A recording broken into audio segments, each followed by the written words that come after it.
United Pubcast, Manchester United 1, Aston Villa 0, which is huge for Manchester United. I've seen the results, and it does look good in the Premier League ladder and the chase for Champions League football. Last I checked, Newcastle were winning. Unfortunately, they did go 1-0 down. Southampton crumbled a little bit, but huge 3 points for Manchester United on a pivotal day for the club. One, the history, but also the future. As we discussed a little bit before kickoff, Larry and I got Param filling in off the bench. Thankfully, because I don't think Larry made it through the game, so I'm not sure if Larry knows the result. But 1 a.m. on a Monday was a little bit of a stretch for him. So Prem filling in off the bench. Good to see you first thing on a Monday morning or last thing on a Sunday night, Prem. But no worries. Weird one, because obviously huge 3 points, very important, especially off the back of the draw against Tottenham. Especially in terms of games are running down now, in terms of, okay, there's going to come a time where we don't need to look over our shoulders, just be mathematically safe.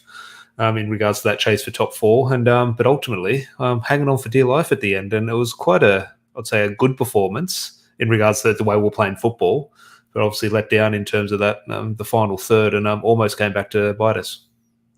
Yeah, I think you've pretty much summed it up as well as I can. Like when you look at that performance and what we were able to do in terms of keep the ball in their half, especially in that first half, and really just stuff up that final pass, that final run, everything just got stuck right at the very end. And Jadon Sancho was like on the verge of having like this world-class performance. Like just he's like a toe difference on every dribble. He was like, just a foot wrong on every dribble, and just thought, I know he wasn't up against the world's greatest right back in Ashley Young. Okay, he's not going to be able to do that against Manchester City or in the Champions League. But I thought every individual in that first half was on the verge of a great performance, but not quite there, just a little bit. Even Casemiro I thought was really good, a lot better. But then some of his passes, you think, what are you doing, mate? Yeah, my main issue with that... Prem could drop out a little bit. He did give us a little bit of a warning. How Saudi Arabia were playing against Argentina, with that high line, forcing you forward. But it sort of made me worry because we were looking so direct and going for that early ball, and it just felt like, guys, take an extra touch, control the game, keep the ball in their half for a little while. And do you think that's what we're sort of playing, like what was in front of us? Because I thought, in terms of you look how we struggled in previous seasons, not just under Erik ten Hag, but you look back over the course of the last couple of years in terms of teams come to Old Trafford and sit with the low block.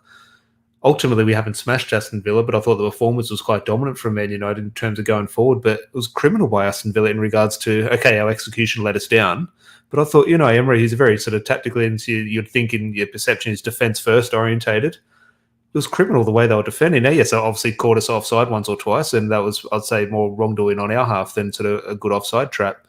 But another day, if Aston Villa, like they could have sort of been on the receiving end of a 5 or 6-0 drubbing, and just simply from their tactics. Yeah, and all the things you usually associate with a high line, being able to keep the ball, they weren't able to do it all. Every time the ball went back to Emi Martinez, it felt like we were about to win it in the air.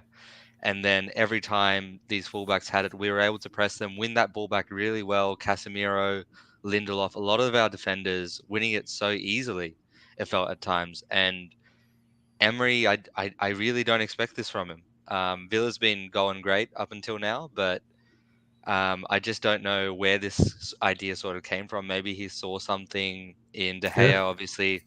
Lots being made about him and his distribution if you do play maybe a bit more aggressively, but it never even really came to that today. It wasn't about his distribution. The story was more about us winning the ball in their half and not being able to do enough with it. Yeah, definitely. Adam, good to see you. Massive 3 points of watching the afternoons, lads. Got to get to bed. Go have your sleep, mate. Here's a tricky one. George, good to see you. Good 3 points. Did Martinez have the most touches? Not sure what the touches are. I thought Christian Eriksen, obviously from Aston Villa, and obviously Aston Villa did go back to the goalkeeper quite a lot, so I would be interested. And sometimes it is the centre back or the goalkeeper who actually does get a lot of the touches. But I thought we'll get into our midfield performances, and I thought it was the best our midfielders looked individually and collectively in a couple of weeks. And maybe that has come with fitness, because we do look at the two key men in that midfield in Casemiro and Eriksen. They've had their time out of the team for whatever reason. So maybe it just does take them some time to get back to things. And Borche, good to see you, mate. Football Capital. Make sure you go over and subscribe to the Football Capital if you haven't. Big 3 points. Boys played well, but Villa were excellent organised so well. I don't know. On Villa, I take your point, Borche, but I thought they were doing, I think, what their game plan was. I just think their game plan was horrible in regard. Now, ultimately, it's sort of, so I think they stuck to the game plan, and it sort of, you could say it worked. Well, ultimately worked. They didn't concede too many goals, but I thought it was criminal by Aston Villa how high they were playing, especially against the likes of, okay, Bruno Fernandes maybe doesn't have the speed to get in behind, but Jadon Sancho is a direct player, and Marcus Rashford is obviously quicker than anyone they have at the back. So, look, Emery knows how to set up a team better than I do. But I thought on another day, if United executed in the final third a lot better, would be looking far different at Emery's approach to that match. But ultimately, I'm not complaining. And look, take away nothing from what Aston Villa have done this season. They've been brilliant since Emery's come in, and they're still well in the chase for European places. So fair play to them. And obviously, good to see that Steven Gerrard was mainly at fault for Aston Villa's start to the season. But individual performances, obviously, you mentioned David De Gea, and look, he's coming for a lot of criticism, and rightly so at times in recent weeks. But nothing to do there. Actually, one or two actually quite big saves as well, and with the feet. Yeah, De Gea performance, not bad, not good. Just one of those. Yeah, I think you chalk it off as an ultimately a clean sheet. You chalk it off as a 6 or 7 out of 10. Moving forward, I thought will be interesting when we get into 3-2-1s. Victor Lindelof again, I thought had a very good game and a match-winning save at the end. That clearance off the line, very, very good anticipation by Victor Lindelof. But I thought partnered Luke Shaw quite well again. Not to say this is the answer going forward for an FA Cup final, but in terms of what we have at our disposal at the moment, I think it might have to be. I think it might have to oh yeah, be. no, I think it will, but Yeah. it's not ideal. But in terms of where we are now, both performing well and deserving of their spots. Yeah, and I was, I guess, a little bit outspoken in wanting Lindelof over Varane for a few parts of this season, mainly because of what Lindelof can do for you on the ball. But looks like Lindelof's putting in even more all-round performances where his defending is actually not too big of an issue yet. I know with Lindelof, it's always this thing. It looks nice until, it's just one header that he's just absolutely out of the game for. And that's the thing with these defenders, man. One mistake, and then you suddenly go back to thinking, oh, this was always a problem in his game. Yeah. And with Lindelof, as good as it feels right now, Tom, like I know that moment's coming. And if it was to come into an FA Cup final with Haaland at the back post, I wouldn't be surprised, to tell you the truth. But another guy I was really happy with, to be honest, was Delo. Very safe on the ball. Very, very safe. And in a game where everyone felt like they were rushing because Villa were trying to rush us, I thought that was very important because I saw every one of these guys, whether it be Casemiro, Sabitzer, Bruno, everyone just looking so quick to play that ball over the top. And it was a sort of game where maybe if you have a Paul Pogba and he's not injured, those long diagonals would have been brilliant today. Like I can imagine 5-6 nil if you have someone playing those sort of balls today. But it is what it is. We'll take Okay, it. Prem's going down the Paul Pogba route. I would opt for a Paul Scholes option, but each to their own. But Generation, Tom, generations. Forte, in regards to Aston Villa's setup, they blocked the passing lanes, which stopped us playing a fast ball. They did well to make it hard for us. Yeah, ultimately, I think maybe our service into the front three. I think from defence to midfield was fine. Yeah, maybe we weren't serving to the Marcus Rashford and Bruno Fernandes quite well, and maybe that is off the back of Aston Villa's setup. No doubt. And obviously, I look at Aston Villa's midfield, and look, I'm definitely not clamouring for him to sign for Manchester United. Maybe I was 3 or 4 years ago. I really like John McGinn as a player. Again, he's not suited to Manchester United at the moment, but I think he's a good player. One player I do want at Manchester United, if we don't have the funds for Jude Bellingham, is Jacob Ramsey.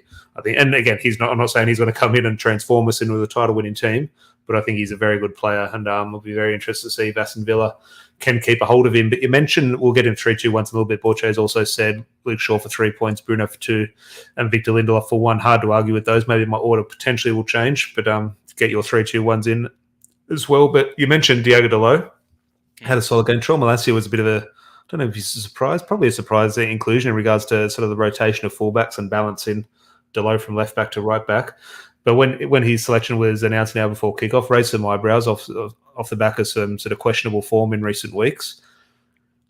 I think, again, it's one of those performances today. I thought it was so good to be absolutely brilliant, but then sometimes you think, just calm down, mate, just relax a little bit. So, but ultimately, a couple of really big tackles and sort of, I'd say, a very good performance. Just on the verge of maybe being quite a poor performance, but ultimately, considering where he has been, stepped up and got the job done. Yeah, definitely a sign of improvement. But like I've said with a lot of the other guys, very immature performance from our team in terms of rushing the game. It felt today, in large parts of it. And I've seen obviously Delo play left back, but it was actually really interesting to me. Sometimes you saw Malacia pop up in midfield. You saw Luke Shaw pop up in midfield. I know Man City's trying to revolutionize the game the millionth way this last couple months, but it's interesting to see us do it as well with Shaw and Malacia now. And do you have any thoughts on that at all with There was something Luke I Shaw? noticed, especially in the first half. I wouldn't sort of can't remember too much in the second half. Maybe it happened a lot. Maybe it happened zero times. But I remember in the first half a few times, Malaysia really picked up almost. I don't want to say a striker's position, but Victor Lindelof was sort of drifting the ball out to sort of that left channel of the back four, and Luke Jadon Sancho was sort of dropping into sort of an old-fashioned sort of left midfield, not really left wing, Yeah, providing the angle for the pass for Lindelof. And if you look where Malacia was picking up the space, he was up sort of higher than Marcus Rashford. And we've seen that in recent weeks in terms of whether it be Manchester United or Manchester City or whoever else wants to play inverted fullbacks. That left back plays in midfield. But if you actually look at Malacia, he was really high. Like he was almost playing on their back foot. And maybe that was off the back of how high Aston Villa were playing. Yeah. Maybe he looked higher than what he actually was. I remember this sort of thing happening earlier on in the season before Shaw regained his spot. Malacia would go inside, and it was mainly all about trying to get Rashford or Sancho, whoever's playing on that left, that isolation with the fullback. But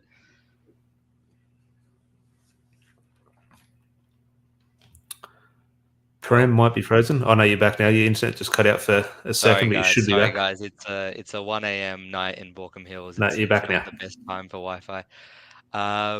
But Jadon Sancho, really underwhelming couple of years now in terms of dribbling at his man, creating separation for shots, passes, in general, creativity in general. I haven't been happy. And Ashley Young, a Premier League winger that was good 10 years ago, a Premier League fullback that was maybe good enough 5-6 years ago. Like, this is the opportunity of a lifetime. And I don't think he took it with both hands. And these sort of 50-50 performances, it's not Man United standard for me. Yeah, that's the thing where it comes down to. I think he's actually performing quite well, and sort of I think Erik ten Hag would view his performance a lot different to fans. But ultimately, in regards to when we bring in £100 million striker next season, that moves Marcus Rashford back to the left. Is Jadon Sancho doing enough to get a spot? And the answer is no. I think he's performing well enough in regards to the balance of the team. But ultimately, Manchester United, there comes a time where you need to deliver results. And Sancho's contributing nicely here or there, but ultimately to the business end of the pitch and business end of the season, he's not performing. And ultimately, it'll come to a stage in his sort of career where that could become sort of a real crossroads, whether he stays at Old Trafford or is on the outer. That'll be up to himself and Erik ten Hag, but time will tell on that one. Now, through midfield, just before we get into 3-2-1, start to wrap up, mentioned there, again, very good performances. I think maybe one or two sloppy moments, but considering the last couple of weeks, I think Christian Eriksen and Casemiro were far better. I thought Sabitzer had another sort of solid enough game. But do you think the improved midfield performance today was just off the back of just sort of a little bit more match fitness compared to what they have had in recent weeks? Yeah, definitely a little bit of that, but also how quickly we were winning the ball back. It felt like we were in more space with how quickly we'd win it back. Also, with Bruno playing on the right wing, feels like we have an extra midfielder at times. Yeah. So I think those sort of things definitely helped, but still Discuss with Larry before the match. Discuss with Larry before the match when we saw that Bruno Fernandes was potentially going to be on the right-hand side. From my memory, the way we started the match at Old Trafford against Manchester City, Bruno was on the right. Correct me if I'm wrong, but I think Anthony came on halfway through the second half and went on the right, and Bruno moved in the middle. Let's just say situation. Could you see whether Erik ten Hag is rehearsing for the FA Cup final or not, or is just simply rotation and needs must? Do you think, looking ahead to the Manchester derby in the FA Cup final, do you see a situation where Bruno Fernandes lines up on the right simply for the case of adding an extra midfielder? Yeah, I definitely see that, but I think with Man City, we've had this conversation for a few years now, Tom. It's, do you want to be proactive and play the football the way you want to, or do you just want to scrape by, force a result more important? So I definitely see maybe Bruno playing on the right when it comes to a cup final where we're all just worried about the result. It doesn't matter how it looks. Anthony, I think, adds a lot to this team. Bruno, it's interesting to see him pop up on the left today. It's something I don't think he's better or worse on the left or right. It's one of those things, but it's something I want to see. Like I'm old fashioned in regards to my left footers on the left. It's just something I want to see and add to his game. Yeah, I started chuckling though when he cut in on his right and took that shot. It's man, I don't want to harp on too much about. I think we know the flaws with a lot of our players now. We've seen it over the course of this season. I just want to see improvement. I just want to see these guys work on their flaws. Hopefully, start of next season we don't have as many of these issues because I think you'll agree, Tom. A lot of the problems Sancho, Anthony, Rashford, Martial, whoever's playing on the wings or up front, I feel like there's so much room for improvement still in all of their games. Oh, yeah, no, 100%, no doubt about that. Of course, before we get into 3-2-1's Prem, just off the back of the results in the Premiership, I think Tottenham and Liverpool are playing now or about to kick off, which is an interesting game in regards to the chase for top four.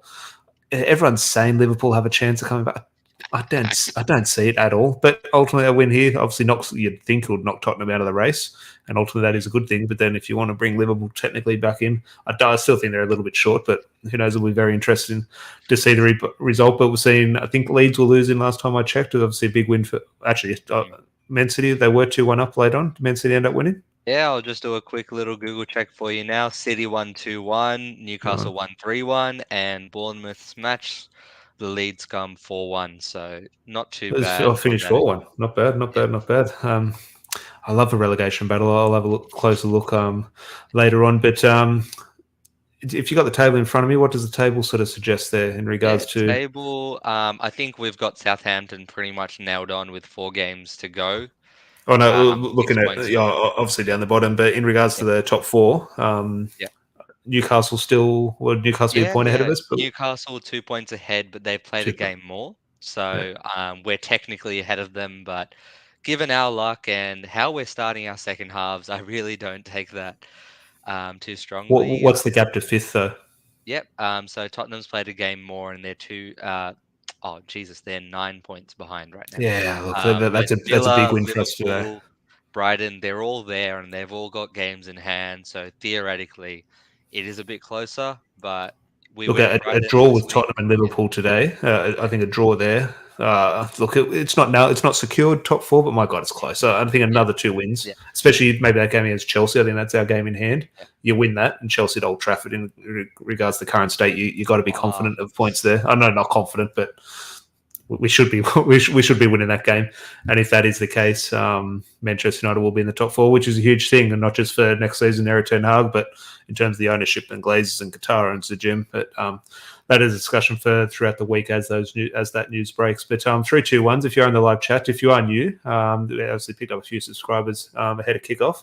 Our 3-2-1s we award and sort of tally the scores throughout the season and give the pubcast player of the season at the end of the year. So 3 plays for the best player, or 3 points for the best player, 2 points for the second best, and 1 so on. Not just the best player, not just the man of the match. We always do it so much like the impact on the match. So you look at if someone scores a match-winning goal like a Bruno Fernandes or Victor Lindelof off the line, that just person who has the biggest impact, even if you're on the pitch for 1 minute, if you're the match winner and sort of really sort of decided the outcome of the match in terms of that influence, you can always be up for points. So as the guest Prem, I'll throw the floor to you before people get their thoughts in the live chat. As I said, I thought all the individuals had a very good game, like solid games in regards to the sort of getting over the line and the contribution to our 3 points. You're looking at, I'll just throw some names out there. I'm not putting them in order, but Bruno Fernandes, obviously, with the match-winning goal, is obviously important. Victor yeah. Lindelof, I thought, one, in terms of, we're talking about Bruno goal, but his save at the end, that's a match-winning save. And I thought his performance was actually quite good as well in regards to sort of setting the tone coming out from the back. So they're the 2 names I would be definitely sort of putting forward. But tell me your thoughts. Yeah. I'm happy with a few of those guys.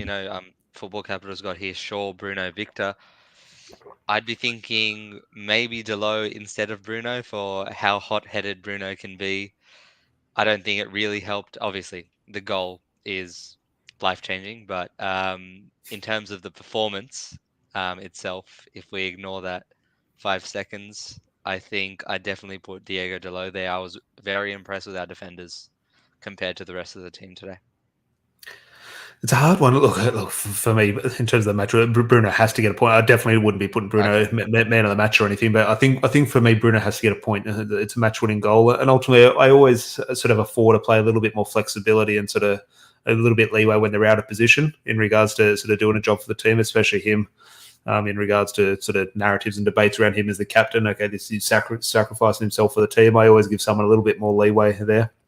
Look, you're not wrong in regards to sort of praise it. And look, I love Diogo Dalot. You're not wrong in praising Diogo Dalot. I'm not sure he'll come in for sort of the sort of plaudits around sort of the Manchester United fan base after this game. I don't think it was like a standout performance. Oh no. But you're right in regards to doing his job very well. And as I said, I think I've been very impressed with him in recent weeks. But Borche there has Luke Shaw as well. So look, I would almost be swapping Luke Shaw and Diogo Dalot, and Luke Shaw I thought was very good as well. But I do agree in regards to Diogo Dalot's impact, especially going forward. But for me, man of the match, one in regards to his defensive duty and the way he dealt with. Look, Aston Villa are tricky going forward, especially with Ollie Watkins and Aston Villa always have a lot of runners coming from deep. And again, we talk about a match-winning goal, but the match-winning save, Victor Lindelof for me, I thought was huge. Yeah, I and you just replace him. You just replace him, and I have to give credit for Eric Ten Hag here. You just have to put Harry Maguire in that position, and what debate we're having then is Harry Maguire put in that performance, or is that ball? And simply not to be critical at the moment, even if Harry Maguire was playing well, that ball would have hit Harry Maguire and rocketed under the underside of the bar and come back down and gone in the goal. It's just one of those things where you simply need Victor Lindelof in there at the moment. Yeah, I can't disagree at all, because I think what Victor Lindelof provides all round for us is crucial. And seeing him defend well makes me smile, because that's the biggest concern. Do you remember, Tom, when we signed him that first preseason? He was running the ball forward like he was an all-out attack sort of guy. Well, I think he's one of those players. We discussed when Eric Ten Hag came. We said which players are going to suit Eric Ten Hag, which players aren't going to suit him. Victor Lindelof was one. Now we always knew we were going to bring in defenders, which was unfortunately for his sake going to knock him down the pecking order. But due to his attributes, you thought, well, hang on, you could see him playing for Ajax, for example. Yeah. So 3 points, Tom. Who we got? Look, I'll go Lindelof for 3 points, and as you're the guess, I'll throw Diogo Dalot in there for 2. But obviously, in terms of match-winning goal, Bruno Fernandes has to be in there for a point. So we'll go Lindelof, Diogo Dalot, and Bruno Fernandes. And there's a comment here. Dylan, good to see you, mate. Great points today. Really shows the need of any out-and-out striker must be the priority. Just your thoughts on that in regards to Marcus Rashford was pushed through the middle. Again, I don't know how much was rotation, how much was Martial and Weghorst being dropped. But it did have that feel in the first half, just in regards to, I don't know if we're missing like a focal point or not, but it just felt, I don't know, just a bit of presence or a bit of a... It's a tough one because, look, I'm going through uni exams, so I'll post a video about it in the next couple of weeks, I hope. But just with Marcus Rashford in general, it feels like over the past couple of months, the goals were coming through, but the performances slowly, week in, week out, just dropped a little bit for me. And then when you put him as a striker, it sort of asks the question, how much do you want him dropping back and helping out? And how much do you want him on that last line almost as that outlet target man sort of situation? And I think that's something that he still needs to figure out, because is he being asked to do what Martial likes doing, or is he being asked to do what he's actually good at? Because those two are very different things. I think we all know Marcus Rashford's a great threat going in behind, but it's not his natural game, I'd say, at this stage, to play the hold up, the two-touch game that maybe a Martial or a more prominent striker might be able to give to you. The striker for you, we have many debates in a group chat, and obviously sort of different generations of fans. At the moment, you're playing Football Manager. You have a chance to bring in a striker for big money. Who's your striker next season? Or a realistic thing, but also thinking your preference, but also tying that into what you think Eric Ten Hag would like as well. Yeah, my preference has just signed an extension with Brighton until 2028, Evan Ferguson. I like Evan Ferguson. I think I like him for the wrong reasons. I like him because he's Irish. I think, and now obviously he's a very good player, but do you think, yes, the attributes in terms of a player, yes, 100%, but in terms of Manchester United leading the line, I am of the belief that Anthony Martial will be injured in the transfer window and we won't be able to sell him. Or hypothetically, Tom, do you know anyone that's going to pick up Martial's wages? Because everyone's saying sell Martial. It's the case for a lot of our players. Who is going to pick up these wages? Like, that's why I don't understand with like half of our squad, and it happened last year with Mata, all these guys on excessive wages that no one was planning on paying. Forget They're only Anthony going to lose on Martial. their free It's the squad. Any player we want to get rid of. I think the only you throw Harry Maguire into that discussion. You throw Jadon Sancho into that Exactly. discussion. I think Exactly. it's These simple. guys are And not leaving. yeah, look, it throws up a completely separate argument. How do you fix that? That's a gradual thing. Can you do it overnight? That's going to cause a lot of pain.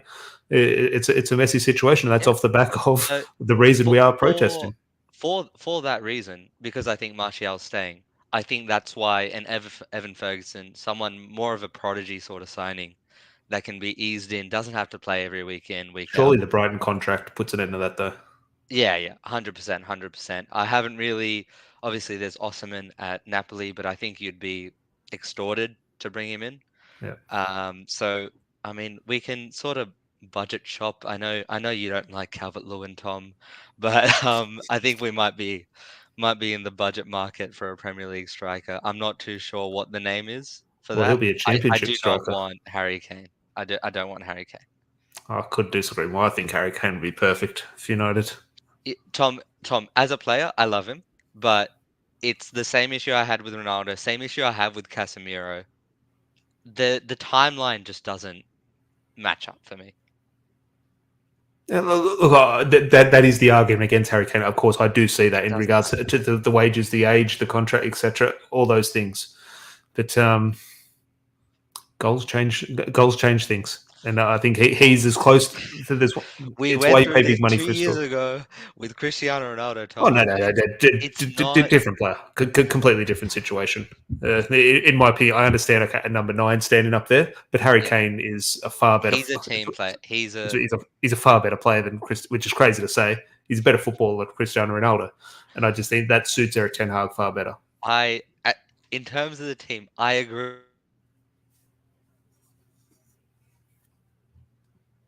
with reasons, I would say. And with that, Harry Kane, injuries, probably going to get worse as he Yes, ages. you say that with injuries, and a lot of people say this, but he always ends He's up at gotten the top of better. the goal He's scoring gotten better. charts. He's gotten better with it, but can you imagine the change in play style between playing with him and then playing with Martial those 2 months that he's out? I know Yeah. Arsenal was struggling with it with when Nketiah came in, and it was a bit of a different conversation there. But yeah, Kane suits us. I get it, but timelines. I'm planning for a championship, a Premier League title in 2027. I've nailed that on as the day that Pep leaves. If Pep signs another contract, I'm gonna call it a pause on my football fandom Well, if Eric Ten for Hag the in moment. Qatar, they might not be waiting for 2027. They might be looking for a Look, 2024 title, and exactly that's right. So if the idea of more money is not a problem, then I'm all for it. I'm all for the Casemiro signing. I'm all for a Harry Kane signing, these short-term guys that will improve the squad straight away. But at this moment, I'm not sure if that's money's coming in right now. So I'm holding off on that excitement of Victor Osimhen, Kylian Mbappe, Jude Bellingham, all the big names. I'm just holding off for the time being. I can see Matt G's not happy with you in the comments, but he is here. He's watching from New Zealand. Good to see you. It is morning now. Sorry, God, Matt. Sorry, Matt. it's I too hate early to in the morning. disappoint you this early in the morning, mate. I'm in New Zealand and feel for you Aussies in saying that Fred has to resist nibbling as they'll use the dark arts to go down easy. Fred and Malacia. Malacia really got on my nerves, and I thought sort of both did well, especially Malacia, but sometimes those needless sort of pushes in the back, you just think, calm it down. That can prove costly. I think, did he give away the foul right at the end? Where Oh yeah. Villa had a Yeah. Look, I thought we were conceding that play. Yeah. Why he didn't shoot? Now, obviously, they came close to it through the header, but I thought just whip that. I think everyone envisaged, didn't they, just killing that in on the near post. It'd be a manager killer not to have a shot there. But off the back of this game, well, the day in general as a Man United fan, obviously the protests ahead of the game, but then obviously the 90 minutes where we did see Manchester United get an important 3 points. Just your overriding thoughts or any sort of talking points that have popped up that we haven't discussed? A lot of things at Man United are being dragged out. Whether it be the ownership, the Greenwood situation, a lot of the contract situations, it feels like everything that happens at Man United happens over a longer time than it needs to. Transfer sagas, contract sagas, whatever it is. Do you think it So happens over a longer time, or it's just the media there's just more, that needs to? So it actually happens the same length of time, just talked about for maybe. longer because. maybe, but my perception of it, and perception is reality, I guess, because we hear about it all the time, is it's just frustrating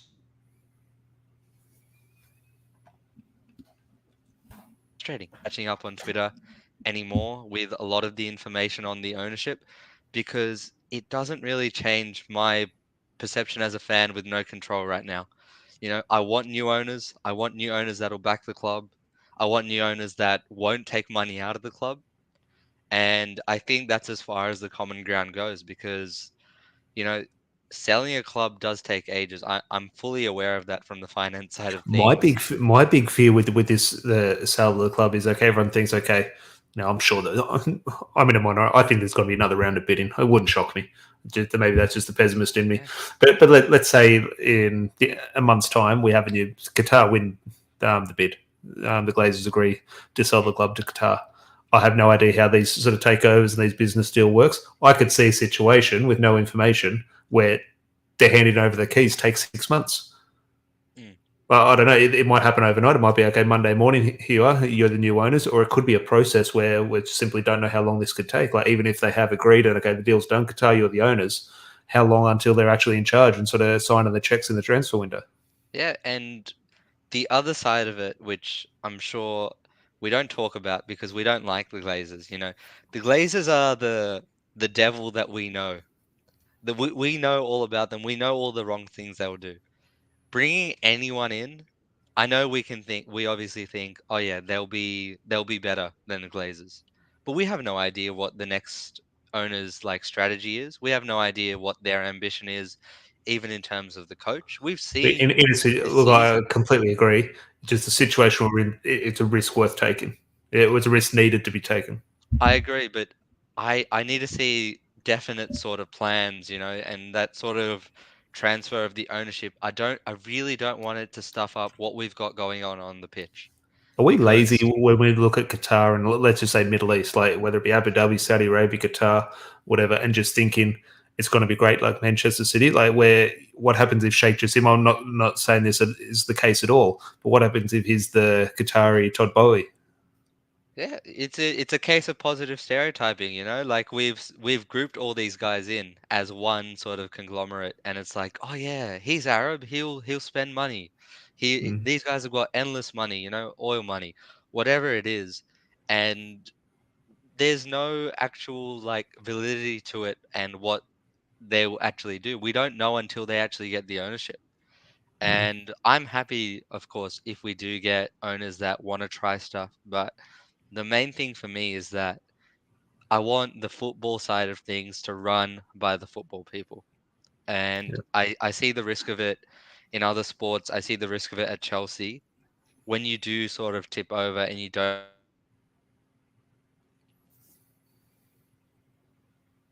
have the next 10, 15 years. And I don't want to stop winning titles for another 10, 15 years. It's been 10 years now. I think it kept popping up in the commentary today. Robin Van Persie's volley against Aston Villa back 10 years ago, pretty much to the day, I think, whenever it was. Far too long. Um, yeah. But we 100%. will get there. We'll get there. Fingers crossed it will be under new owners and new owners who have the best interests of the club at heart. But look, Prem, it is far too early on a Monday morning. I'm off to watch, well, not watch, but sort of listen as I go to bed. I'll throw the commentary on in my ear of Tottenham and Liverpool. Obviously, do want Tottenham to win just because they're playing Liverpool, but maybe a draw is because I know Liverpool don't have a chance to get in the top four, but you never want them creeping up here. You love a top six draw when Man United aren't playing. Yeah. Well, it's been one of those in recent weeks. Okay, not the draw against Tottenham, but ultimately it's against a direct rival. They didn't make ground on us. But the last couple of weeks, it feels like we've kind of taken advantage of poor results around us. Like when someone drops points, we actually sort of win. And over the past 10 years, sort of when we had that chance to take a step when someone drops points, we usually drop points. But it feels in the last couple of weeks, even if we have been sort of in the sort of patchiest of forms, kind of feels like we're sort of rectifying that a little bit. Maybe we're not, but it just feels like we are. Yeah, with our latest performances, I was really unhappy with the Tottenham performance in that second half, and even today, it just the first 5 minutes of the second half, I don't know what's going on, Tom. Yeah. Like I think, just in my opinion, it's like that mental. Like it's when even Sir Alex Ferguson had it in the '90s when we were great. You put so much emphasis on starting well. Make sure you start well. Make sure you start well. We have to be the better team from the start. And the more you think about that, the worse you start. So I think now the team's coming out in the second half. We've got to get this right. Make sure we start well. And it just weighs on. The more you try and think about performing well, it sort of backfires. So maybe Eric Ten Hag just needs to give them. look, they're professionals. They're playing what is probably their 10,000th day of football. It's amazing the human side of it still gets involved, Yeah. and just those little things, it's like just being ready, maybe not talking as much the start of the second half. All of your personality still comes out on a football pitch. Yep, no, definitely. It is a funny old game. Very simple game, complicated by idiots. But until then, please do hit a like on the video. That'd be very much appreciated. Hit that subscribe button. Hit the notification bell so you do join us next time we do go live. Not sure next time we will. I'm not sure when the next game is. Is it Friday morning? I think. Yeah, I Sure, think who it we is play? Brighton. So, my Brighton my again. two Premier League teams fighting. Yeah, 13th game this season against Brighton. It feels like we play them every. It's like the old Wolves. We used to play Wolves every week. Now it's Brighton. But have appreciated everyone's interaction over today, watching the pre-match, and obviously all the Glazers out protest before the match. Everyone joining us for that. It was really enjoyable. Then Prem filling in for Larry. Post-match, always enjoyable. I'll leave a link in the description to Prem's channel, Lockdown Sports. Always some pretty good chats on there. So if you haven't, please do click on that in the description below and go give him a follow. And Prem, enjoy your Monday morning. You too, mate. I've got Miami Heat playing at 3 a.m. I've got a Game 7 Golden State game at 5 a.m. And I've got work at 9 a.m. So, going to be a rough night. Enjoy. And until then, hope everyone has a good end to their weekend. And Larry and I will chat to you very soon. Cheers. Too easy.